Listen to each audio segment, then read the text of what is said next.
McLead. I'm one of the owners of Taproom in Knoxville, Tennessee. We've been in business since July 1st of 2017, so coming up on 15 months. We are a self-serve tap room. It's a pretty cool concept. It's kind of like a giant tasting room. We have 68 different taps, 50 different beers at any one time, and a variety of wine, cider, and meads as well. My husband and I were living in Asheville, North Carolina. He went to beer school over there, and we obviously were very much into the beer culture, especially craft beer, and we kind of stumbled upon this concept exactly. There's a Pour Tap Room. The original one is in Asheville. It is a little smaller than this one, but it was the first time I had ever seen anything like this. The technology was just mind-blowing for me. I have what I call ADD for beer. I have a short attention span. I want to drink about 3 or 4 ounces of something, and then I want to try something else. There's a million different beers out there, and why not just try them all? While we were in Asheville, like I said, my husband was working for 2 of the larger craft breweries over there, Oscar Blues and Highland, and he was working as a cellarman, and in the pilot room at Highland is for one of his internships, and we decided it was easier to sell somebody else's beer than to make it himself. And we started really talking to the founder of Pour Tap Room over there and really trying to pick his brain and ask him if he would give us some pointers. We decided to do the similar concept in a non-competing market. And he said, I'll do you one better. I'll license you the idea.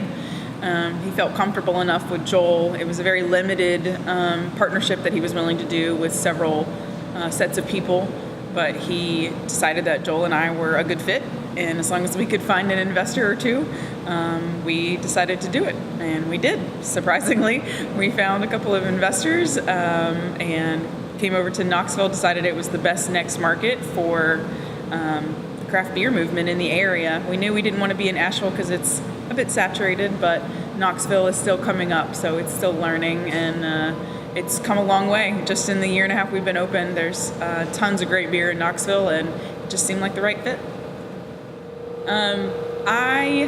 I've always enjoyed customer service, I guess, in one shape or form, and when I chose a career path that was completely different from this, I wanted to help others in some way, shape, or form, whether that was as an OT or just like making people have a good experience. I just want to help people have a good experience in whatever they're doing. I believe in treating people as you want to be treated, and that's very forward here at Pour. We always want to treat the customers like they're the ones that are in charge, and they are. But we, as a woman here, there used to be a very male-dominated field in craft beer and the bar industry, especially as owners. But it's starting to change already. I can tell you probably at least a handful of women head brewers of craft breweries in the area and the surrounding region. And then I know several general managers actually right here in the Old City. They're all women. And I think that's awesome, because it hasn't been a woman predominant field in a long time, if ever. I see women in this business just potentially growing. There's going to be more and more women who want to be involved and who have always enjoyed customer service in the service industry and making beer and enjoying beer. Our customers here, our base is literally 51% men, 49% women. So it's not far off. Like, if the customers are even drifting that close together, it's only a matter of time before women are really taking leadership roles throughout the service industry, throughout craft beer. So I think it'll just grow. So for me, I think my future is, at least in the immediate future, continuing to grow this Pour. We've also looked at expanding our ideas under this brand name, maybe potentially under a different brand name with a slightly different concept, something a little bit more upscale, a little bit more focused on the flight or the tasting room aspect, with its food or its the alcoholic beverages to go with them.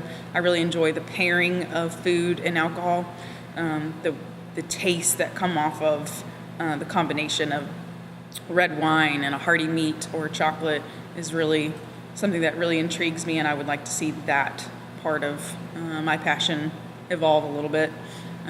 We've definitely talked about opening other tap rooms in the vicinity, not too far. We still want to have our hands in all of them. We don't want to just be absentee owners. It's not how we operate.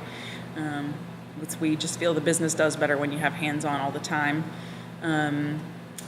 My future outside of POUR, I'm the events coordinator for the Old City Association, and I really do enjoy that.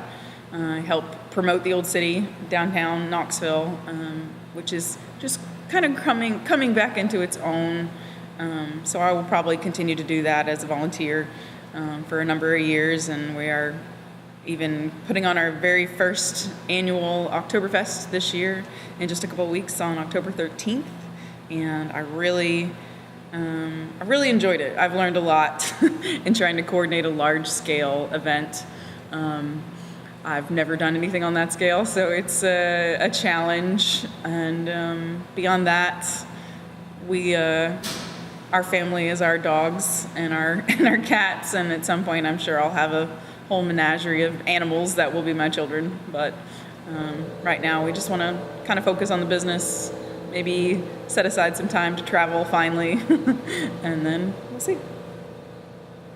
Success for me is seeing this as successful as it has been. It really has gone really well in the last few months. About month 11 for us, so sometime in June, everything started to really fall into place. It seemed like we always had a constant crowd of new people coming in, whether they were locals or tourists or whatever, just new people constantly discovering us and hearing good feedback.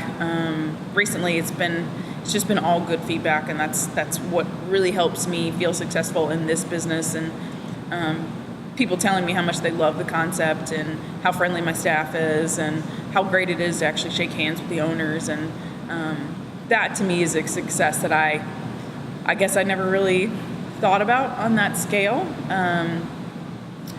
Other things for success for me obviously is being a little bit more comfortable in my own financial skin would be great. It's still going to be a little while before that happens, but that's every business, every small business that ever starts. You're always going to be a little uncomfortable for a little while. And just having the means to take care of myself and my family, my mom, all the animals that I want, and being able to travel. The ultimate goal for me is to take a 180-day cruise around the world. I don't know when that's going to happen, probably when I retire in 70 years. I am a woman with vision because I had to take that leap of faith. I had to believe in something that excited me and dared me to push the boundaries of my comfort zone. I had a very easy job in healthcare. Not easy, but cushioned. I made good money. I had great benefits. I was able to support my family all on my own. But I wanted more. So we decided we wanted to open a business, and that's what we did. Somehow, some way, we found a means. Where there's a will, there's a way, and that is, there is no truer statement. Where there is a will, there is a way, and you will find it. You just have to be willing to do it and jump, and that's literally it. It takes a lot of gall to get out of your comfort zone and to push yourself to learn something new. I was in the service industry for years leading up to going into graduate school, and I was like, I don't know if I want to do that forever. And then I put myself through college, put myself through graduate school, incurred quite a lot of debt, and decided that career path just wasn't enough. I wanted to learn something new. And I think that's also important. You always have to push yourself to continue to learn whatever it is, even if it's not in the same field that you may be, in a business on. You still have to push yourself to learn outside that box. I run a business, day-to-day operations. I do social media advertising, something I have no experience in, but I taught myself. I read, I educated myself, I learned, I watched what other people did, And then I pushed myself one step further and decided I wanted to do large-scale events for an organization in my neighborhood. And again, never done anything on that scale. I love to throw parties. I'm a decent party planner, but I had never done anything on that scale. And you have to just continue to evolve. That's the truth of it. You have to evolve. I am Mariah, and I am a woman with vision.